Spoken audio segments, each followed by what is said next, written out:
Beth Mead. Beth, great to see you this morning. Thank you so much for taking the time to join us.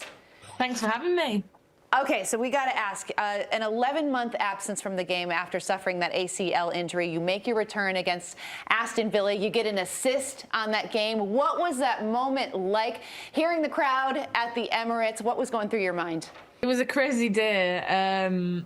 It was pretty amazing. I think being at the Emirates, 35,000 people. The reception I got when I came on was pretty special.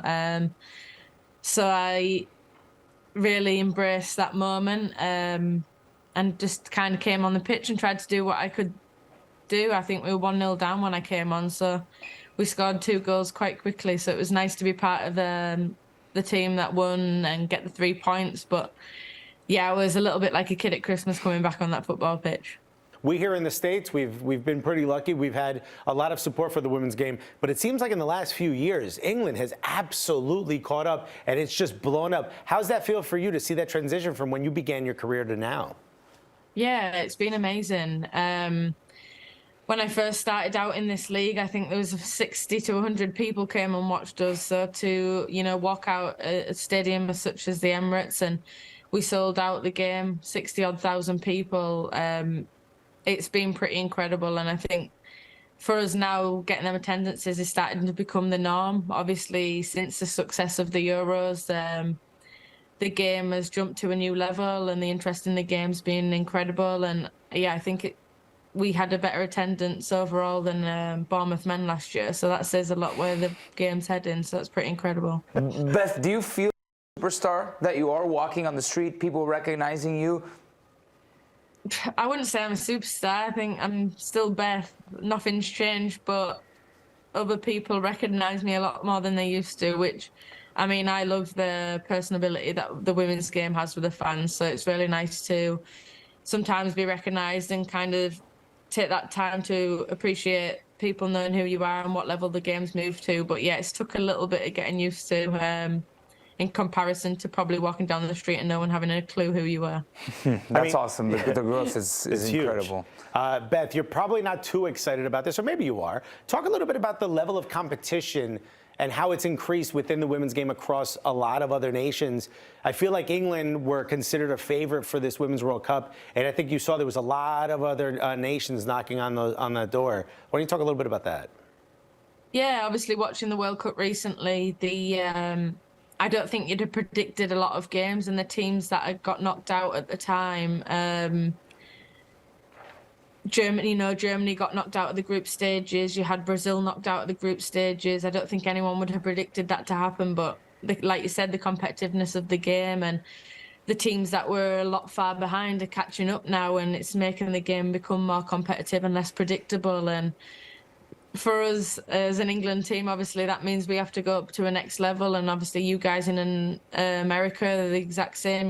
Teams are catching up to us now, so we've now got to find that next level to find. But it's amazing for the game and people watching back at home. Beth, we mentioned it at the top of the interview, but you missed 11 months with this ACL injury, and unfortunately we know that injuries are part of the game. But can you talk a little bit about your recovery process and what it was like, not only physically, but mentally? A lot of times when there's an ACL injury, there can be a little bit of a mental block, feeling comfortable and trusting your body once again. What has that process been like for you? Yeah, it's been an interesting one, and like you said, a mental and physical journey. Basically from learning to walk and fully extend your knee and bend it again to, being able to jump off the ground and one knee not feeling like a lead weight, getting back on and running again, which we use like an Alter-G machine, which obviously takes your body weight to then prepare you to get on the pitch and run in straight lines. And my process, I've been quite lucky that it was fairly smooth. I didn't have too many setbacks, but I still spent a lot of time I was back running on the pitch in straight lines after 4.5 months and still didn't come back till 6 months later. So mentally that was tough. You're running at the side of the pitch and the team are training, but you can't join in because you're not allowed to do certain aspects of the game yet. Or doing your gym sessions and the team go out to train and you're left in the gym alone. Mentally it's been tough. there's been a few of us who've been in the same boat, so it's been a really good support and help and pushing each other and being competitive in the gym. But yeah, ideally, it's not an injury I would ever like to do again. I mean, you mentioned it.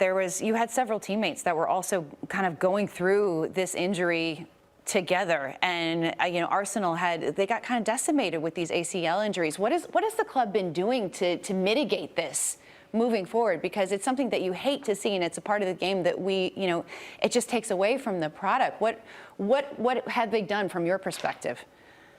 Yeah, I think the club have been great. We've looked into it. I think unfortunately the game at the moment has been riddled with ACL injuries, both in the men's and the women's game and all over the world. 26 players missed a World Cup because of this injury, and we are trying to do things here at the club. We're trying to look into it. There's unfortunately not a definitive answer that can help us right now, but there's a lot of factors that can be put in that could affect that injury. And I think scheduling's been crazy over the last few years, and like we've spoke about earlier, the game's moving to a new level, but the demands of that new level become increasingly hard as well. So I think it's just trying to get it right. Can we manage people? Can we look at the scheduling and try and figure it out a little bit better? But unfortunately there's too many factors to give a definitive answer to why it's happening so often.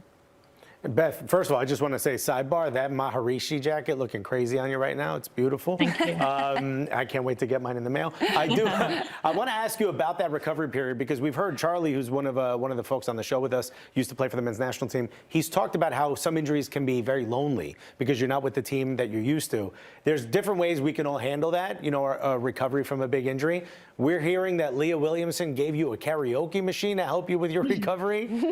We got to know, what's the song? What's the top song for karaoke? Yeah, she bought me a karaoke machine for my birthday. We like a bit of music on during our treatment, so why not sing our own? But I think it was actually me and Kim Little sang a Backstreet number. Ooh. Yeah, so we went a bit old school, but I got Kim on the mic as well, and we entertained. I can't say we'll sound like Adele anytime soon, but we've been working throughout the rehab. But it's just them little things where you give each other a little bit of energy and spur each other through the day. And I think in them hard moments, when everyone's gone out to the pitch and we're still sat there in the recovery room, it's sometimes nice to give us a little bit of happiness and motivation. Yeah. Kind of just wanted to zoom in on that, because you talked about the recovery process physically, but these moments where you're singing karaoke songs, the recovery process mentally is also a struggle. That might be anecdotal, but how was the development of your mentality throughout your injury helping you to finally be where you want it to be? Yeah, I think mentally you were tested throughout this rehab. I think trying to hit markers and not quite reaching them, or being told a date and it being pushed back and not being quite ready. Don't get me wrong, I struggled with a lot of parts of it, and I think that's fairly normal. It's, up to a 9 to 12 month injury, and you've got people telling you when you're so close that you're not quite ready, when actually you feel great. So mentally, I think getting over them blocks, and again, I'll go back to how much of an amazing support I've had through the club, through my teammates, through family, through friends that have, just reminded me and grounded me in the reason why I'm here and what I'm doing. And I've often said, there's someone always worse off. I'm out with this injury, but ultimately I'll come back and play football again. Some people have things that they can't come back from. So I think my outlook on that is just to try and stay positive and try and push myself and do the exact same with other people when they need it, and sometimes just give them some loving when they need it as well. Amazing attitude. Well, the good news is you are back on the pitch, and Arsenal have a big match coming up this weekend against Manchester City. What's the focus for the team leading into this one? Yeah, I mean, again, it's a quick turnaround. A lot of the girls are playing for the national teams tonight, and we'll try and get back in and get our analysis on. I mean, City have done incredible. They've had an amazing start to the season. They've not had much change within the squad, so they've played with each other and they know what they're about. And it should be an amazing game. Two big teams, two very good footballing teams. It's always been a good match, and yeah, looking forward to it. So yeah, hopefully we can get the win, but it's a big game this weekend.